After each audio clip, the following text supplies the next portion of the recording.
बहुत बार मैं बता चुका हूं आपको, थोड़ा समय लगेगा तो फिर से बता देता हूं। 6 महीने लगभग 5-6 महीने फर्स्ट एफएलसी शुरू होती है ईवीएम की। मैं 2 बात बता रहा हूं, बस मोटी सी 2 बात, बाकी सब आपको मालूम है। वो टेम्पर नहीं हो सकती, उसमें कोई कनेक्शन नहीं हो सकता। अभी लोग पूछते हैं जब पेजर से उड़ा देते हैं तो ईवीएम को कैसे हैक नहीं कर सकते, ये भी पूछते हैं। जब कोई किसी कंट्री में पेजर से उड़ा दिया तो ईवीएम हैक हो जाएगी। अरे भाई, पेजर कनेक्टेड होता है, ईवीएम कनेक्टेड नहीं होती। एनीवे, 2 बात मोटी मैं आपको बताता हूं, बहुत मोटी। 5-6 महीने पहले एफएलसी होती है, first level checking of the EVMs, और मेरे पास में एक पूरा रिकॉर्ड है। ये हम जो भी ईवीएम की शिकायतें बाय द वे आई हैं, वो हमारे पास 20 शिकायतें आई हैं। हर 20 शिकायत का हम इंडिविजुअल जवाब देंगे, फैक्ट बाय फैक्ट। सो इसमें कोई डाउट नहीं है।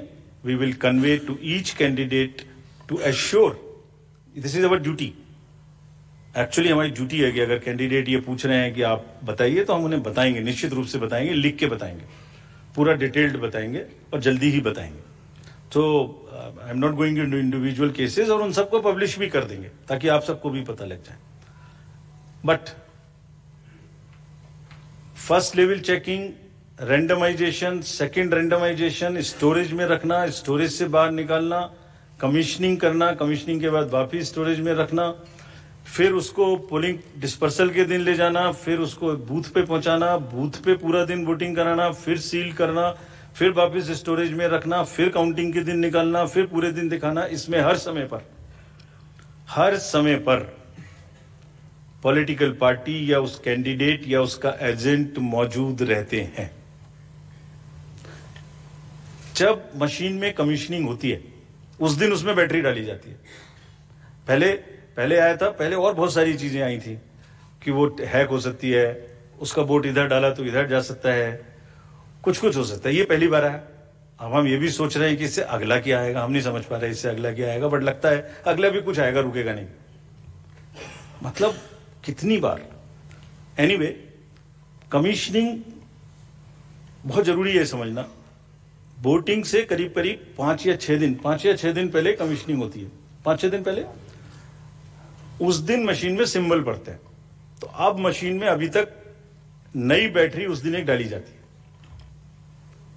और सील करके उस बैटरी पे भी कैंडिडेट के एजेंट्स के दस्तखत होते हैं। छोड़िए, मशीन पे तो होंगे ही होंगे, हमें भी नहीं पता, हमने भी पता नहीं कब बनाया था ये नियम, हमारे काम आ रहा है अभी कि वो बैटरी पर भी एजेंट के दस्तखत होंगे।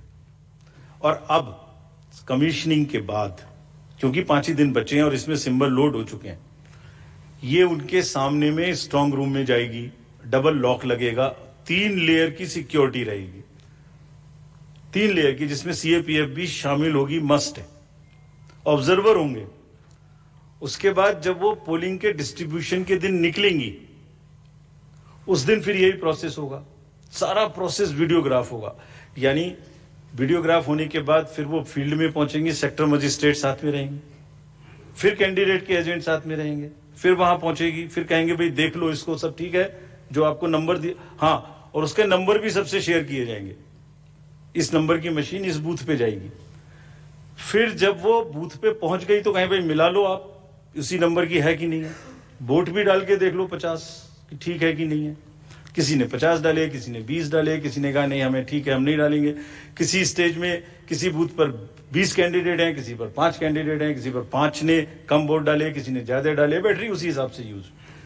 फिर पूरे दिन वोटिंग हुई, तब एक वोट का हिसाब रखा, फिर बंद हुआ। बंद होने के समय में एंड ऑफ क्लोज ऑफ पोल में फिर से दस्तखत कराए, फिर से हिसाब लगाया कितने वोट पड़े, फिर से फॉर्म 17C दिया। उसको कितना दिखाएंगे, कौन दिखाता है इतना, बताइए। कोई एक प्रोसेस कंपैरेटिव बताइए पूरी कंट्री में जहां पब्लिक डिस्क्लोजर, पार्टिसिपेशन इतना अधिक हो, कोई ये बताइए प्रोसेस। उसके बाद में बंद करने के बाद में उसको स्ट्रांग रूम में बंद किया, फिर काउंटिंग के समय निकाला तो एक बैरिकेटिंग लगाई, उस बैरिकेटिंग के बीच में से जाएंगे, इधर उधर से नहीं जाएंगे ताकि कोई मिक्सअप ना हो। अच्छा, मिक्सअप कैसे होगा, वो नंबर हमने आपको दिया हुआ है। जब काउंटिंग में पहुंचे तो फिर कहें भाई चेक कर लो, फिर 17C से चेक कर लो, round wise round this is happening. and there is a provision for objecting to any of the issue relating to this at any stage, which has not happened. So हम individual जिसने वो बिल्कुल safe है, बिल्कुल robust है. अच्छा, और मैं बताता हूं आपको, आप पिछले 15-20 इलेक्शंस देख लीजिए. It is giving results after results differently. जहां मतलब ऐसा नहीं हो सकता कि जब पसंद का रिजल्ट ना आए तभी गलत है, ऐसा नहीं हो सकता. एनीवे, हम सबका इंडिविजुअल जवाब देंगे और आपको भी बताएंगे, उसको वेबसाइट पे डलवाएंगे, वो जवाब दे देंगे आपको.